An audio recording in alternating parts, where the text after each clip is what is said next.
Hare Rama, Hare Rama, Rama Rama, Hare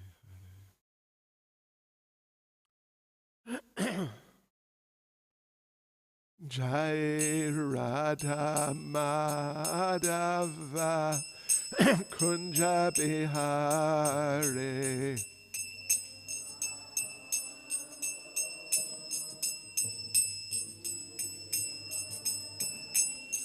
Jaya Radha Madhava Kunja Bihare.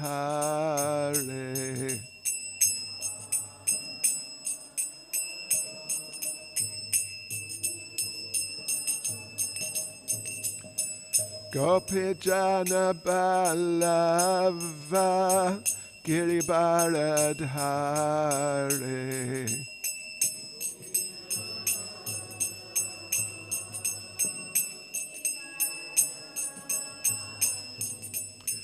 Gopijana Balava Giribaradhare.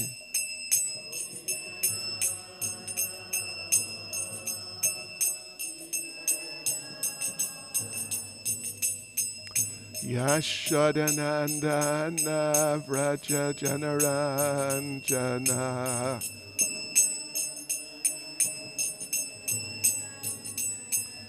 Yashodanandana Vraja Janaranjana.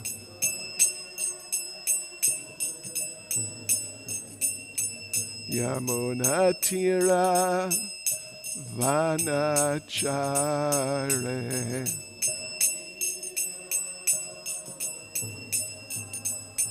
Yamunatira Vanachare.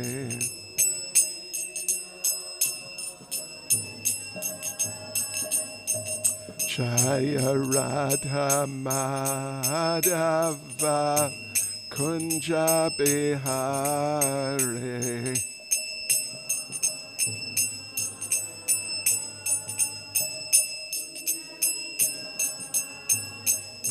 Jaya Radha Madhava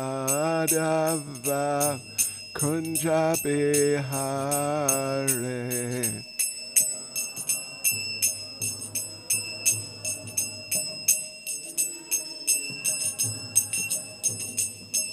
Gopijana Balava Giribaradhare.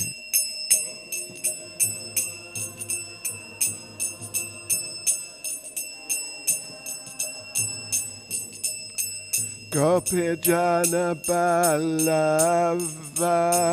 Giribaradhare.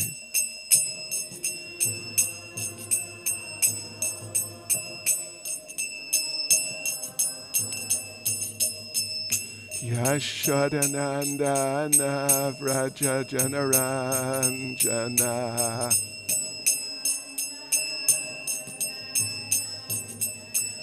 Yashodanandana Vraja Janaranjana.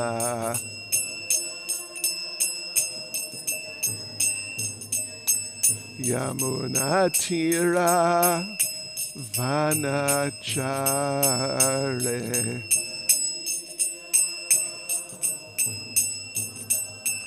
Yamunatira Vanachare.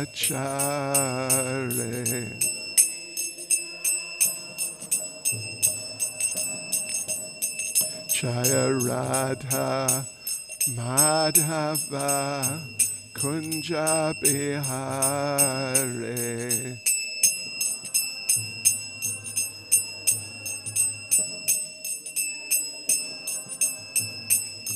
Jaya Radha Madhava Kunja Bihare.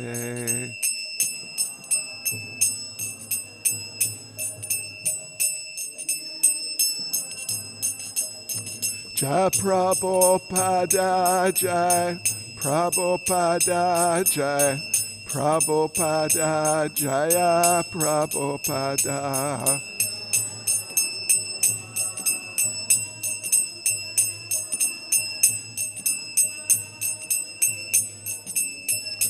Jai Prabhupada, Jai Prabhupada, Jai Prabhupada, Jai Prabhupada.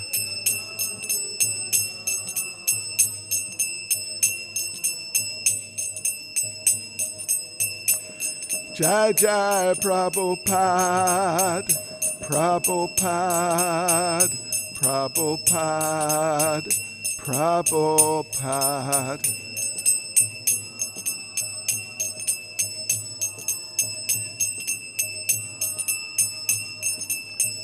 Jai Jai Prabhupada, Prabhupada, Prabhupada, Prabhupada.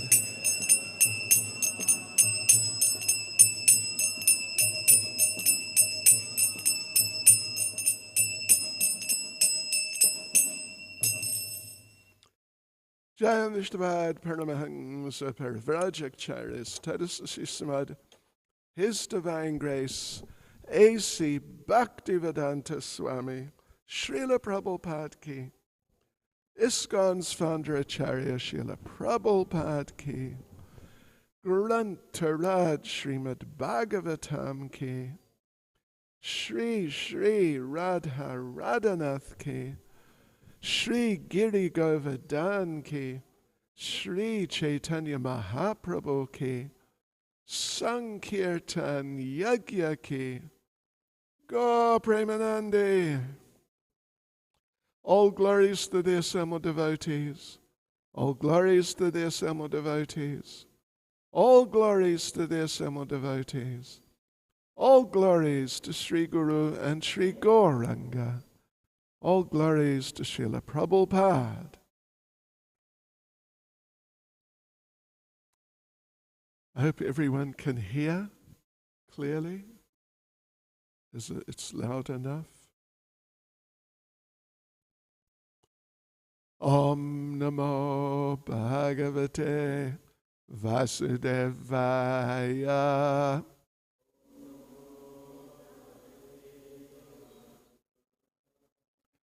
Om Namo Bhagavate Vasudevaya.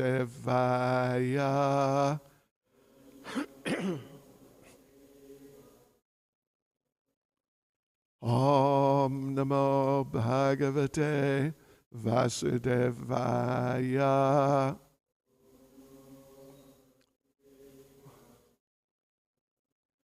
Srimad Bhagavatam, Canto 4, Chapter 6. Brahma satisfies Lord Shiva. Verse 35. Vidya tapo yoga patam astitam tam adishvaram charantam vishva suridam vatsalyal loka mangalam vidyatapo yoga patam astitam tam adhishvaram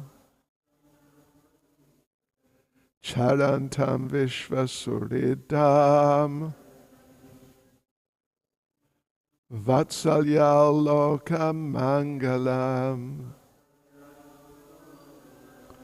vidyatapo yoga patam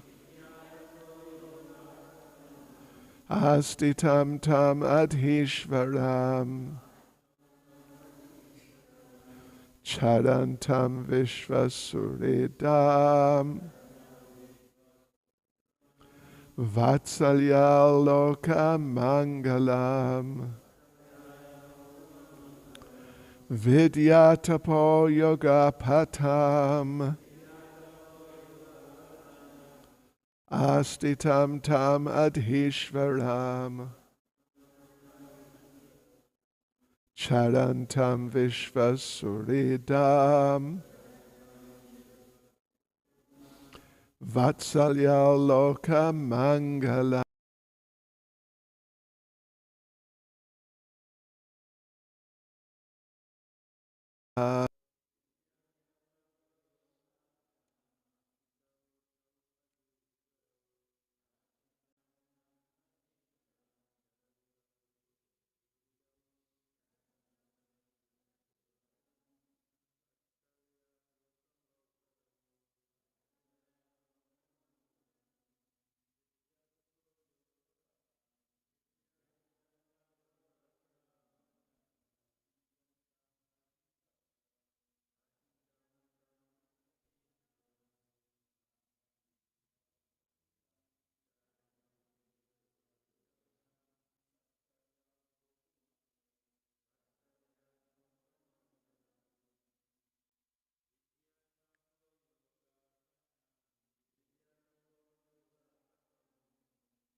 Mataji's.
Vidya, knowledge. Tapa, austerity. Yoga patam, the path of devotional service. Astitam, situated. Tam, him, Lord Shiva. Adhishvaram, the master of the senses. Charantam, performing, austerity, etc. Vishvasuridam, the friend of the whole world. Vatsalyat, out of full affection. Lokamangalam, auspicious for everyone. Translation: the demigod saw Lord Shiva situated in his perfection as the master of the senses, knowledge, fruit of activities, and the path of achieving perfection. He was the friend of the entire world, and by virtue of his full affection for everyone, he was very auspicious. Purport by Srila Prabhupada. Lord Shiva is full of wisdom and tapasya, austerity. One who knows the modes of work is understood to be situated on the path of devotional service to the Supreme Personality of Godhead. One cannot serve the Supreme Personality of Godhead unless one has achieved full perfectional knowledge in the ways and means of performing devotional service. Lord Shiva is described here as Adishvara. Ishvara means controller, and Adishvara means particularly controller of the senses. Generally, our materially contaminated senses are apt to engage in sense gratificatory activities. But when a person is elevated by wisdom and austerity, the senses then become purified, and they become engaged in the service of the Supreme Personality of Godhead. Lord Shiva is the emblem of such perfection. And therefore in the scriptures it is said, Vaishnavanam yata Shambho.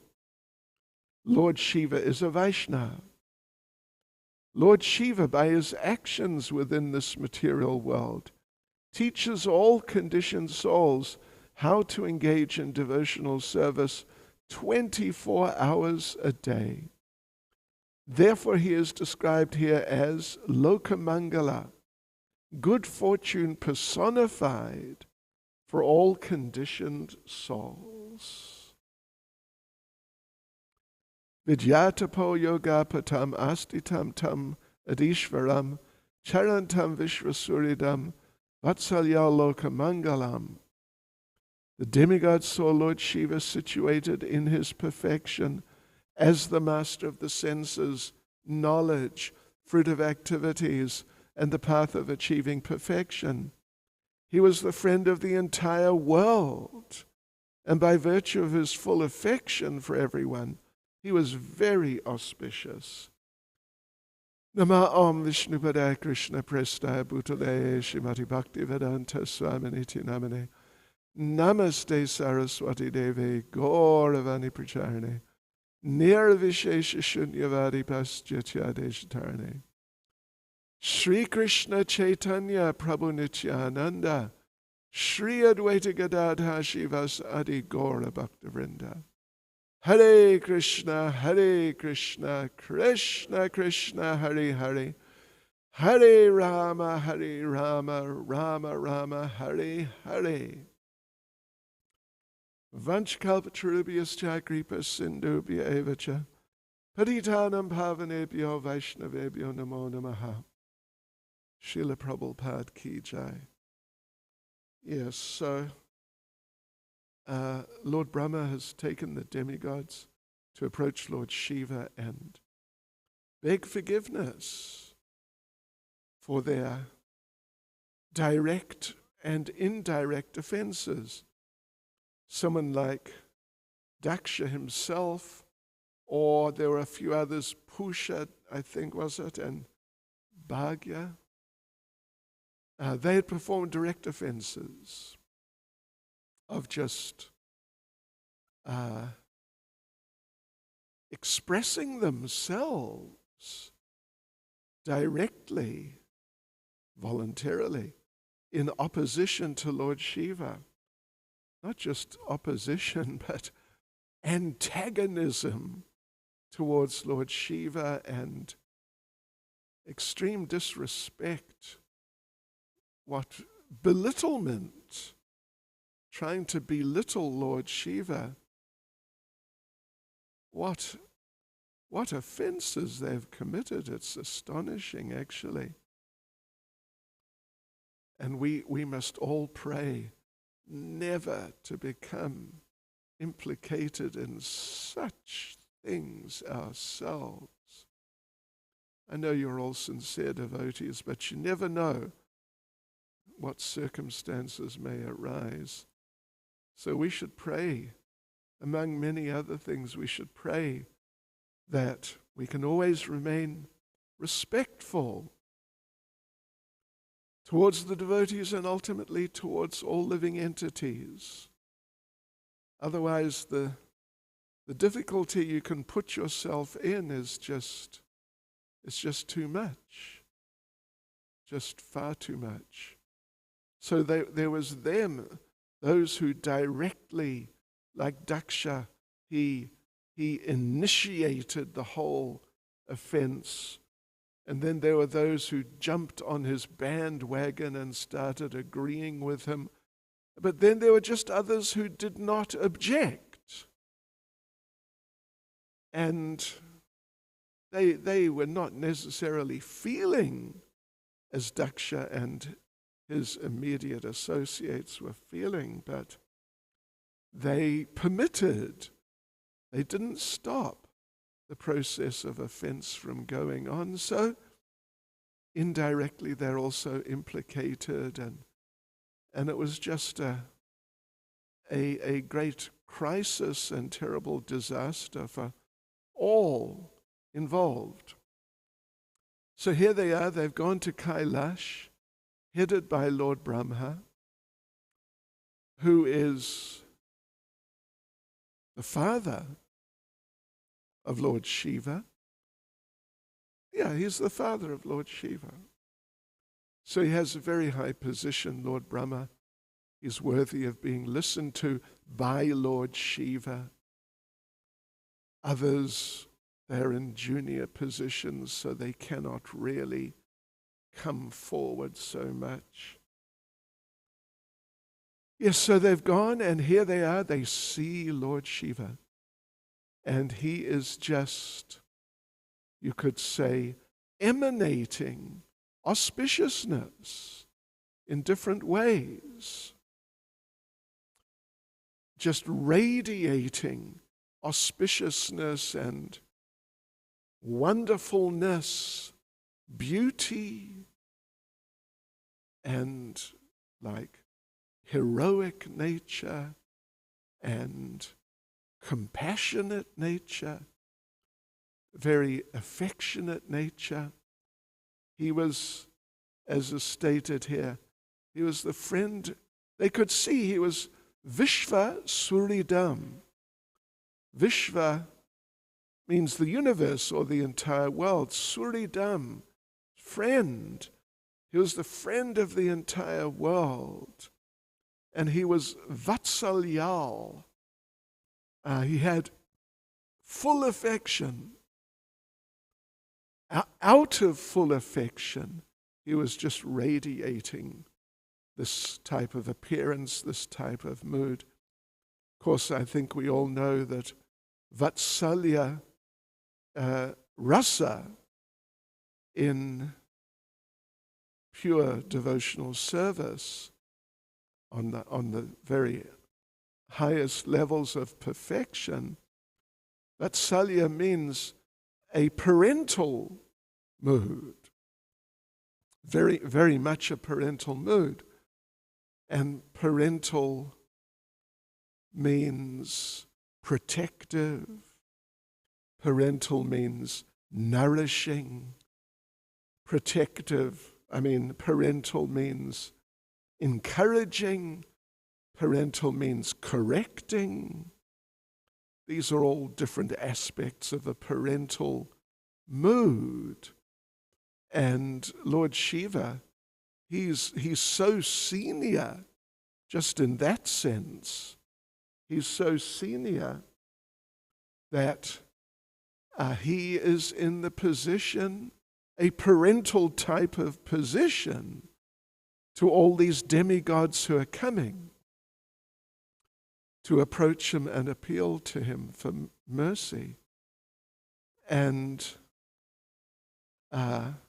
because of that, as Prabhupada puts it in the translation, by virtue of his full affection for everyone, his Vatsalya mood, he was very auspicious.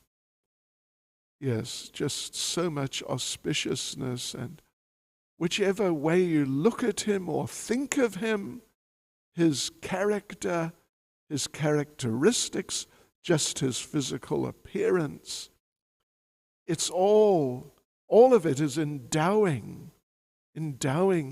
the observer, the person who associates with him, just endowing them with auspiciousness in all sorts of ways in their lives. Because actually, Shiva means, at least one of the main meanings of Shiva is auspicious. Yeah. And Srila Jiva Goswami explains that sometimes it happens in the Vedic scriptures that there is mention of Shiva, but it's actually referring to Krishna, because Krishna is the most auspicious. He is the most pure. Shiva also indicates extreme purity. So sometimes the term is used for Krishna himself, for the Supreme Personality of Godhead. And certainly Lord Shiva is Shiva. He definitely is.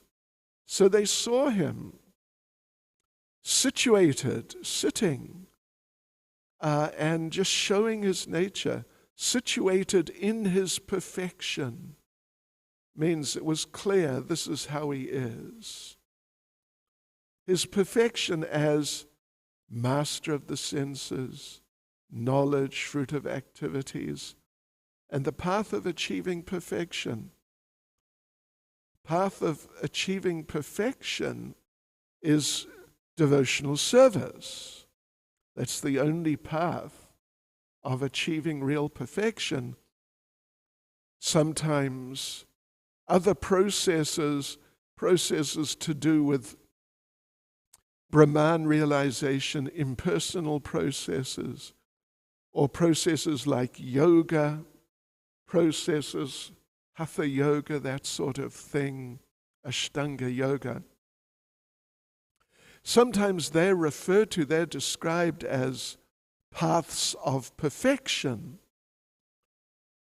But strictly speaking, really speaking, when you really get down to it, what is what, then they're not exactly that. They may be, as Lord Krishna describes in regard to karma yoga in the beginning of the 5th chapter of Bhagavad Gita.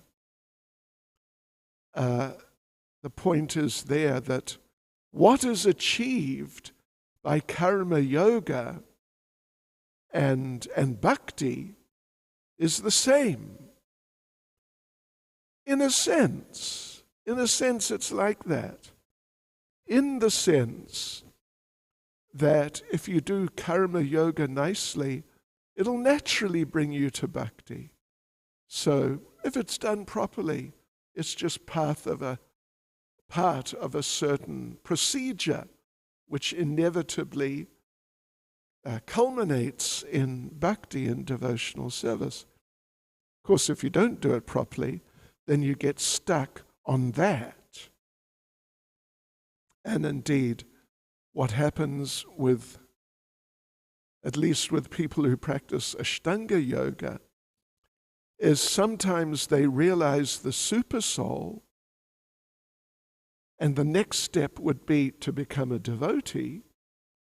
But some of them, they realize the super soul and they think, oh, it's me. Here I am.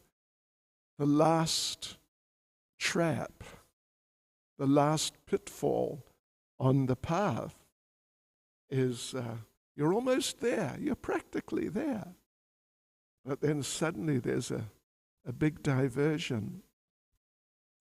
So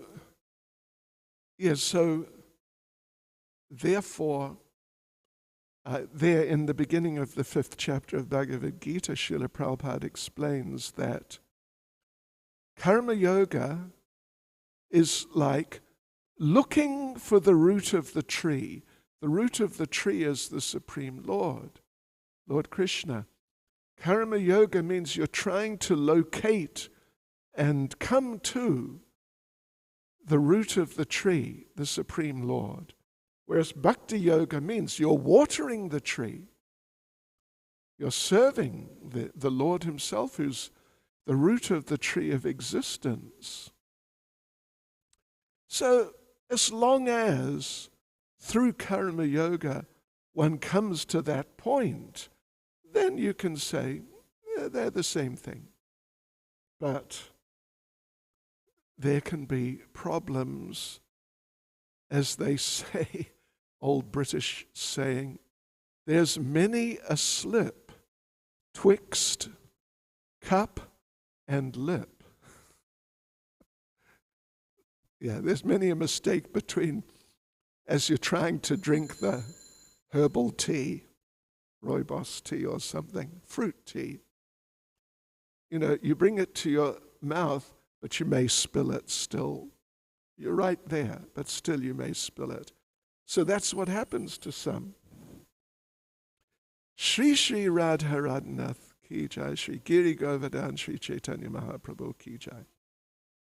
Right, so yes. So therefore, in terms of the path of achieving perfection, some path to do with, like jnana yoga, for example, classically, which is part of the process for Brahman realization, as it's meant to happen, if you're then taken from there to Krishna consciousness, then that jnana yoga or that otherwise impersonal process taking you to Brahman, then it's part of the path of perfection. And similarly with the mystical yoga, Ashtanga yoga, if as it is meant to, designed to, and if you're guided properly, it will naturally do that. If it's there and it takes you to Krishna and serving Krishna, then that's also part of the path of perfection. But otherwise it's not really part of the path of perfection. It's just some sort of secondary path taking you to some secondary position, which is just not really where you should go.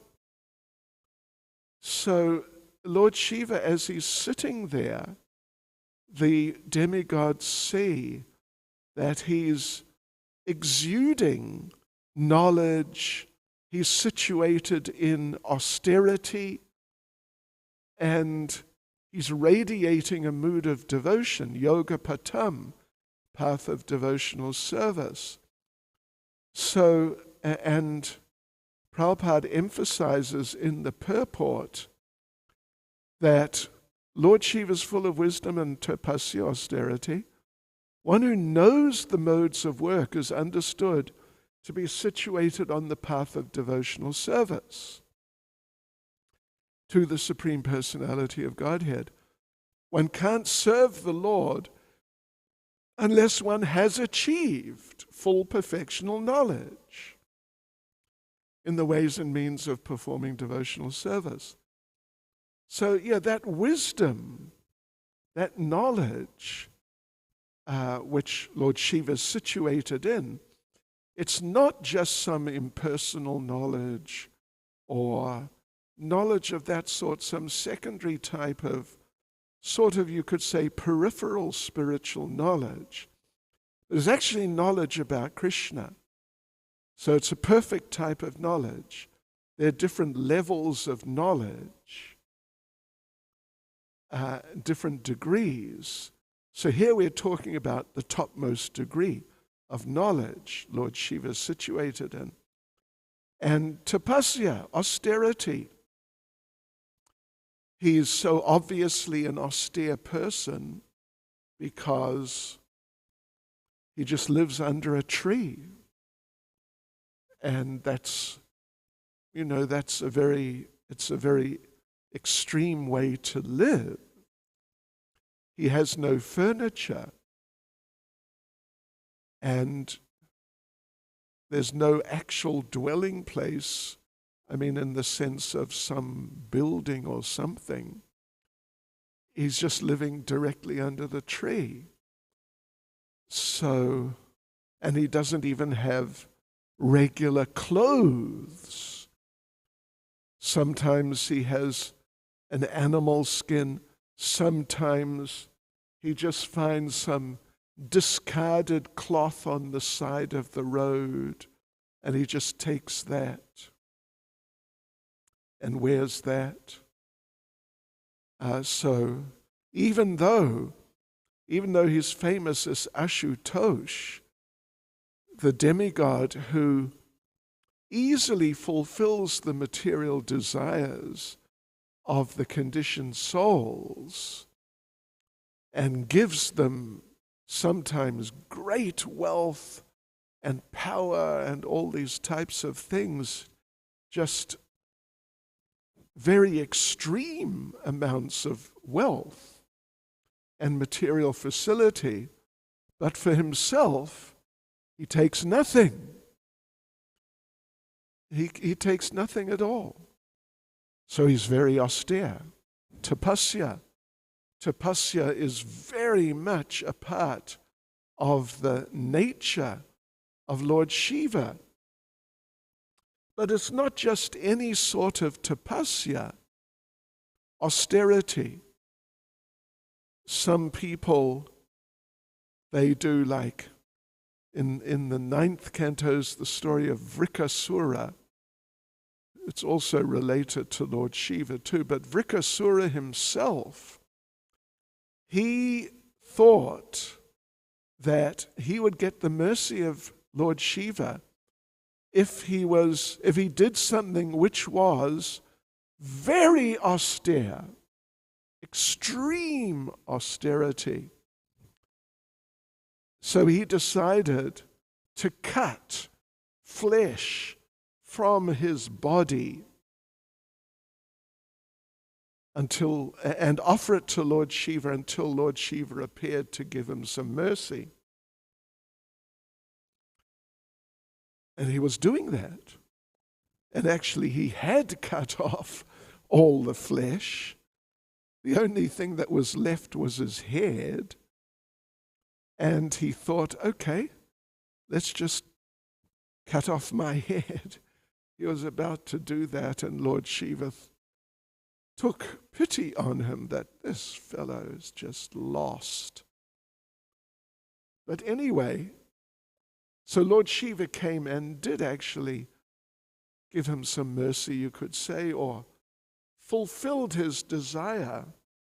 I mean, that's a whole other story also. But the point we're getting at is about austerity. There are different types of austerity.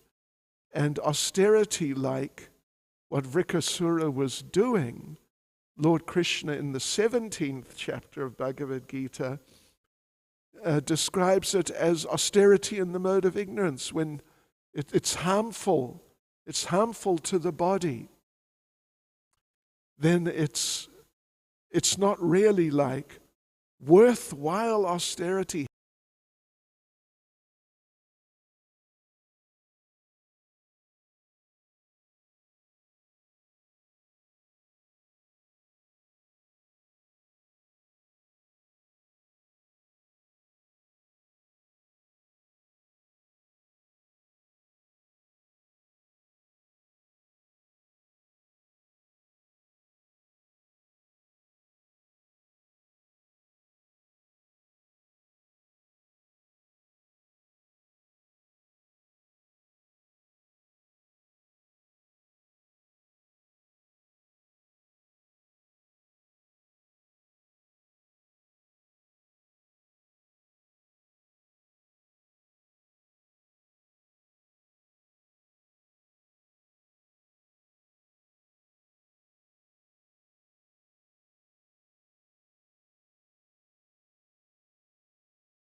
help that one little bit.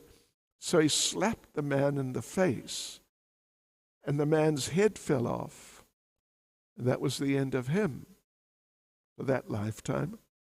Whereas, just a little later, they met one florist named Sudama, who had loads of beautiful, beautiful flowers, which were also for Kamsa,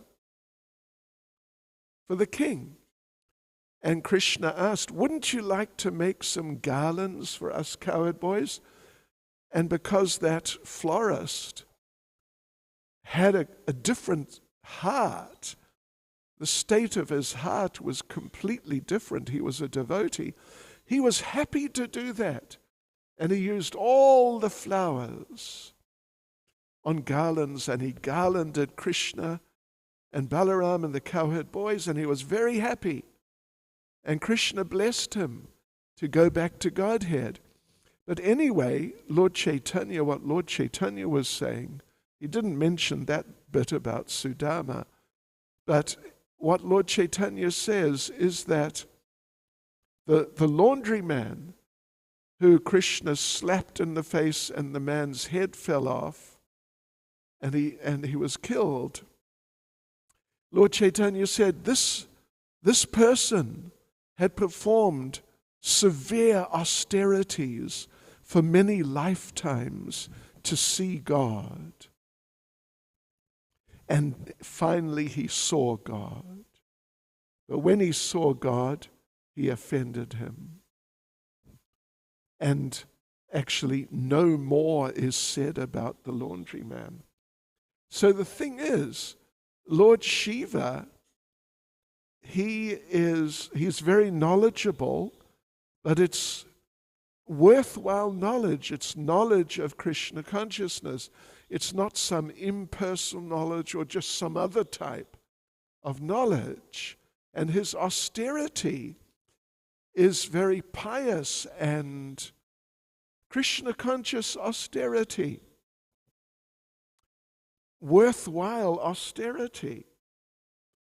So means Krishna conscious austerity like what we do. We follow the regulative principles. That's an austerity, of course. It's an austerity. And we get up early in the morning. It's an austerity. And there are restrictions of diet and just what we do. It can all be seen as austerity, but it's auspicious austerity. It's helpful. It's Krishna conscious austerity. It's not just like whatever that laundry man did, just self-denial in the extreme. Only eating certain undesirable things just at very, at times, like not eating very often at all, controlling the breathing, and sitting in one place without moving. In the winter, just sitting outside in the cold, like we were in Newcastle some days ago. In the morning, it was 0 degrees. Sitting outside like that with just a loincloth on. That's an austerity. And in the summer, I've actually I saw one yogi in Vrindavan by the Parikrama path. He had fires around him, and he was sitting there, and it was summer. So this is austerity, but it's not actually auspicious or Krishna conscious austerity or austerity which helps one to progress in devotional service, to cultivate a devotional mood. And so therefore that laundryman he had done austerity, but it just hardened his heart. So that when little Krishna, beautiful little Krishna, with the beautiful little cowherd boys and Balaram, and they're just so wonderful, but he spontaneously felt, no, I'm not going to help you at all. And he just rejected them. So that sort of austerity which hardens the heart, that is not what Lord Shiva does. Yeah. And in fact, there's an interesting verse in the Bhagavatam quoted, referred to at least, sort of quoted kind of, at the beginning of the 3rd chapter of Nectar of Devotion. And listen to this. Well, it's the Bhagavatam 11:28, the 8th verse of the 20th chapter of the 11th canto. Yad richaya matkata do jata shraddhastu yapaman na nirvino nati sakto bhakti yogosya siddhida. It's Lord Krishna speaking to Uddhava. If somehow or other by good fortune one develops faith in hearing and chanting my glories, such a person, and this is in this regard the sort of crucial point, such a person being neither very disgusted with nor very much attached to material life should achieve perfection through the path of loving devotion to me. So it's an interesting point. Not too disgusted with this material world, like these people are into these too severe austerities, extreme physical self-denial, but of course not too attached to those things either. A very balanced sort of consciousness of detachment. That is the mood of Lord Shiva. That is Krishna conscious austerity. Just as Lord Krishna says in the Bhagavad Gita that devotees they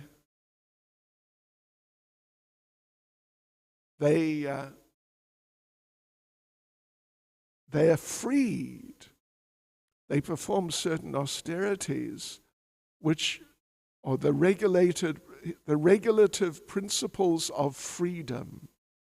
That's actually what Lord Krishna refers to. The regulative principles of freedom.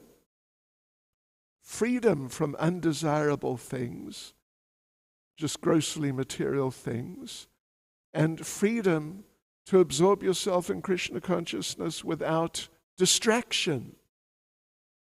That sort of freedom, regulative principles, means austerity, which frees you from undesirable things to do better things.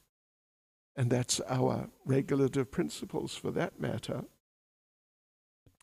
Regulative principles of freedom, not just regulative principles of self-denial and regulative principles to make your life difficult and regulative principles to make you uncomfortable. Not like that. But regulative principles which free you from undesirable and actually detrimental things, so you can absorb yourself in very worthwhile things, beneficial things. Absorb yourself in devotional service. So, yes, like this. So therefore, as Prabhupada points out here, that Lord Shiva, by his actions, by the person he is, how he lives and what he is, and it's all visible. They can see it in him as they're approaching him. He teaches all the conditioned souls how to engage in devotional service. It's not necessarily so simple to engage in devotional service properly, to engage in the proper activity as service to Krishna, and to do it in the proper mood, and to just do it in a way which actually pleases Krishna. Yes, it's not necessarily so easy. Therefore, Srila Prabhupada is saying here that one cannot serve the Supreme Lord unless one has achieved full perfectional knowledge in the ways and means of performing devotional service. This, of course, is the very wonderful thing, uniquely wonderful thing in our times about Srila Prabhupada. You know, there's so many people teaching some version of Vaishnavism. I mean, sometimes we compare him with his godbrothers, but there's many people. There are many people who are different types of Vaishnavas, and they're trying to do something as Vaishnavas, but they're just not able to achieve what Prabhupada personally achieved, and they're not able to achieve what can be achieved by those who actually follow Srila Prabhupada's instructions properly and nicely, what they will achieve, in fact. Rather, just one way or another, they'll just remain back in material life. So, yes, this is the special thing, uniquely special thing about Srila Prabhupada, at least in our times, that he achieved full perfectional knowledge in the ways and means of performing devotional service. And of course, he taught that on a vast scale, on such a vast scale. He taught that, he demonstrated and taught it.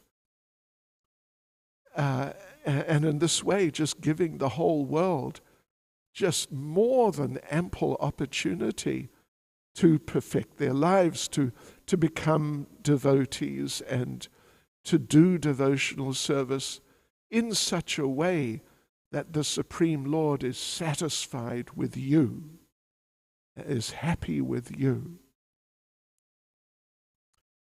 And therefore, we mentioned the other day actually, that in the 12th chapter of Bhagavad Gita, from verse 13 to the end of the chapter, verse 20, Lord Krishna lists out all different types of qualities that a devotee may have.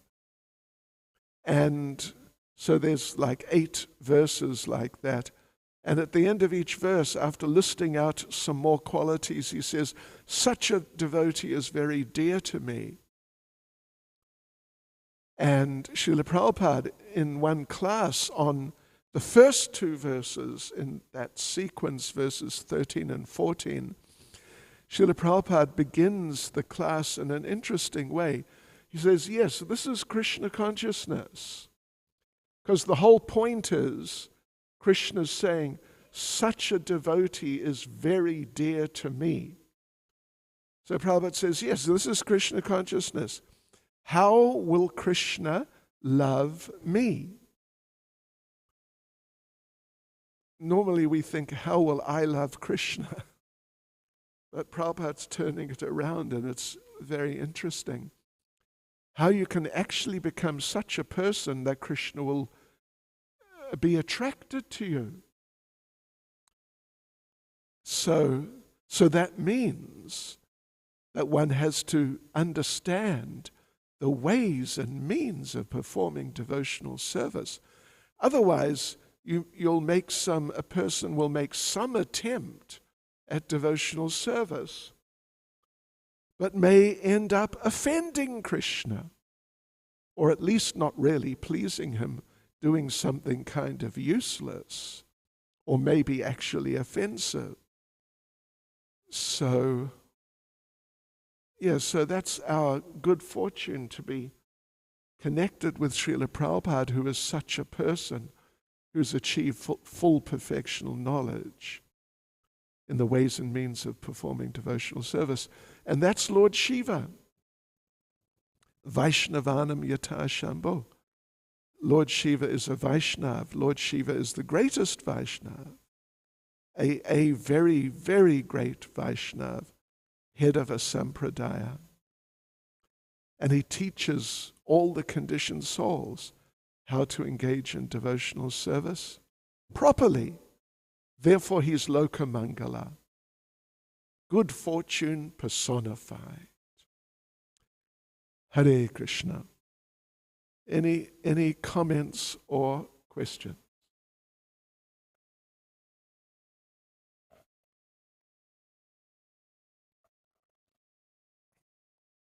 Hare Krishna Maharaj, thank you for the wonderful class. I was just wondering, Lord Shiva is performing some severe austerities, and it's likened to the austerities what the others were performing that you mentioned. So would you say that it's a change of consciousness that, makes him the greatest Vaishnava, or basically a devotee of Krishna, where else the others who perform these severe austerities harden their heart? So I'm just trying to figure out. Well, yes, it's a question of consciousness, but also Lord Shiva and Krishna, for that matter, they have two types of activities. One is exemplary, just showing people. But sometimes they do something just because they want to, and not as an example. And one needs guidance to be able to distinguish between what is exemplary, and Prabhupada in the Krishna book calls it the Ishvara principle. The Ishvara principle, that Krishna sometimes, he just wants to do something. I mean, like dance with the gopis. That's not for us. But many, or a certain number of, Vaishnavas in the broadest sense, they think that it is exemplary. And they actually do it. So, yes. So we need guidance to understand with these great personalities. Lord Shiva smokes dhaka. It's not exemplary. But some people, they really think it is. Yeah. So unfortunately, they don't have proper guidance. And they, you could also say they don't have proper guidance because they're not in the right consciousness. I mean, that's one way of looking at it, possibly. But certainly they don't have the right guidance because these personalities, sometimes they do things which, for other reasons than setting examples for regular devotees. Lord Shiva's trying to influence those very low-class people. Therefore he smokes dhaka. But it's not for the normal devotees, as an example. Is that okay? Oh yes, Svetadri Prabhu. Lord Shiva is very austere. He's sitting in the Himalaya under the tree in snow. But I also feel you are one of the most austere devotee I have ever met, because chanting your japa, maintaining your vows for so many years. Just recently there was some difficulty because you were in hospital. And beside that, you maintained your very pure chanting so many years is a big austerity. So, Well, all I could say is Hare Krishna. Okay, okay. Hare Krishna. Srila Prabhupada ki jai.